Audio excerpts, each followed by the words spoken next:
Hi everyone, my name's Lily and I'm the book reviewer behind Utopia State of Mind, and today I'm going to be sharing with you some queer, backlist, adult, speculative fiction books that you should add to your TBR not only in June, but also throughout the rest of the year. I don't know how many times I can tell you in every kind of month I do surrounding about a heritage month or surrounding a celebration month that we shouldn't only be reading these books during that month.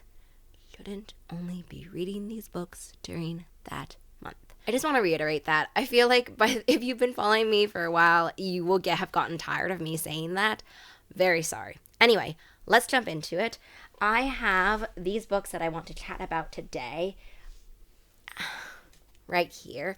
I also want to mention that if you notice in this pile that you don't see the infamous Sapphic Trifecta, I'm trying to focus on books where I have not seen as much hype for it. I feel like the problem when I do these videos, a little bit of a PSA I guess, is that I live in a very echoey echo chamber in which I see a lot of people talk about the same books over and over and over again, right? We're talking about the Sapphic Trifecta, for example, right? So we have She Who Became the World. She Who Became the World. She Who Became the Sun, the Jasmine Throne, the Unbroken. The Sapphic Trifecta you will see on the screen in front of you. I have them all on my shelf, but I didn't pick them out. You know, you see, and by you I mean me, I see everyone talk about these things, and then I kind of leave my echo chamber and I go out into the world and I'm like, wait, you don't know the Sapphic Trifecta? You don't know this book? So these videos are kind of hard for me to do because I look at it and I'm like, oh, I've seen everyone chat about the Sapphic Trifecta. Everyone talk about a Sara Al-Arifi book, right? These are just really difficult for me to figure out what people have and have not read about.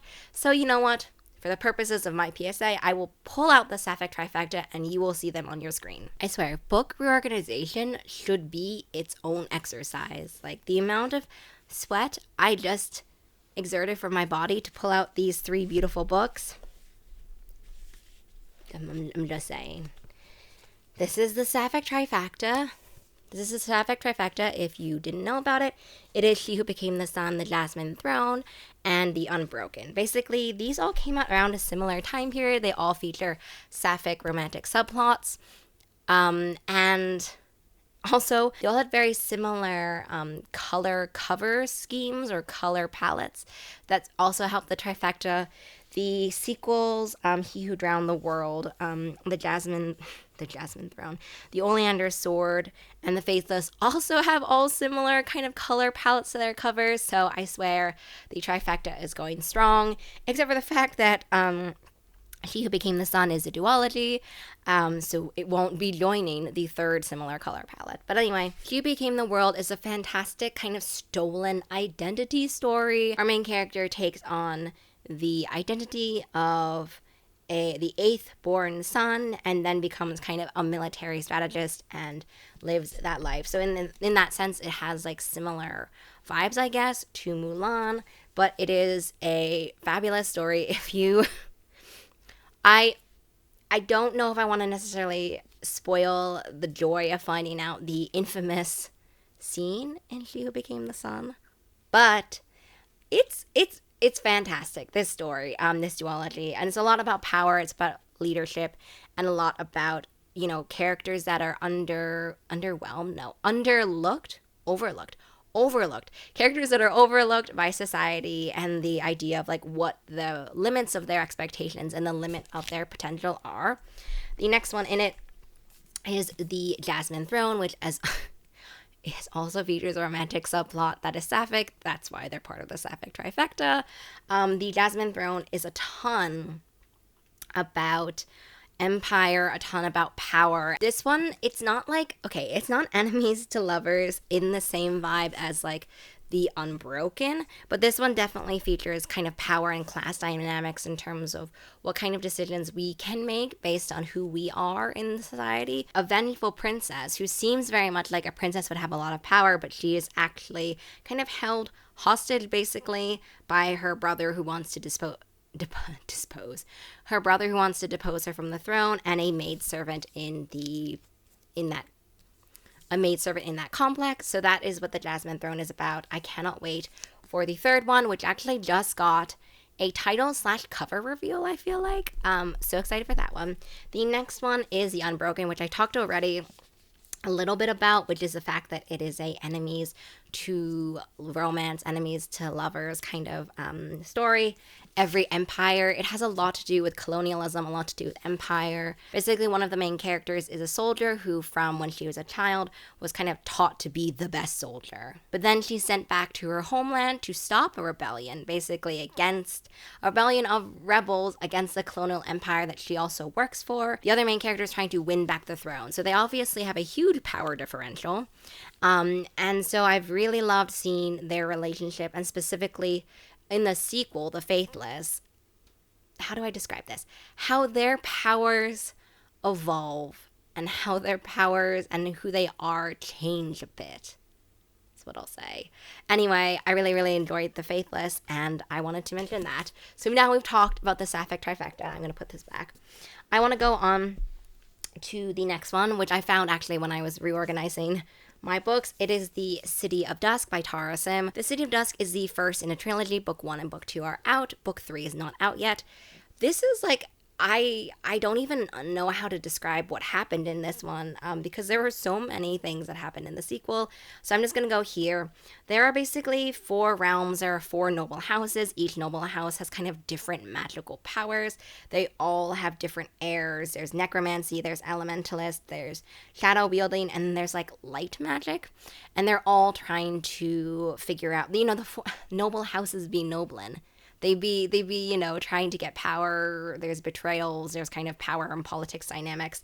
And so they're trying to save their city, the City of Dusk. The City of Dusk features multiple characters who are queer. We have people in the A spectrum. We have lesbians. We have bisexual. We have pansexual. A bunch of different people who are going to be celebrating this Pride Month from this book. And as I said, the sequel is already out. Next, I want to chat about Silver Under Nightfall, which is kind of like vampire monster hunting meets vampires meets polyamory meets that basically. So basically the main character, or one of the characters, is a monster hunter, and he hunts vampires. But then of course he then meets a vampire. And by the way, I will say though that it's not like there are vampire, how do I describe this? It's so complicated to describe. It's not like, it's kind of like humans versus vampires. There's kind of vampire dynamics in the sense that there are some vampires that are okay. It's complicated in terms of the vampire to human dynamics. But anyway, Remy himself is a half vampire. And so he's also a monster hunter / vampire hunter, and he's been hunting vampires. But there's been a new kind of vampires that have gone kind of rampant and are super, super dangerous. So he's hunting those, but he kind of starts teaming up with other vampires who also want to hunt down this kind of weird new strain of vampirism. And then there's, polyamory in it. So definitely had to mention that. I am so, so excited for Court of the Wanderers. That is the second book. I haven't read it yet, but I am so excited. I had to mention that one.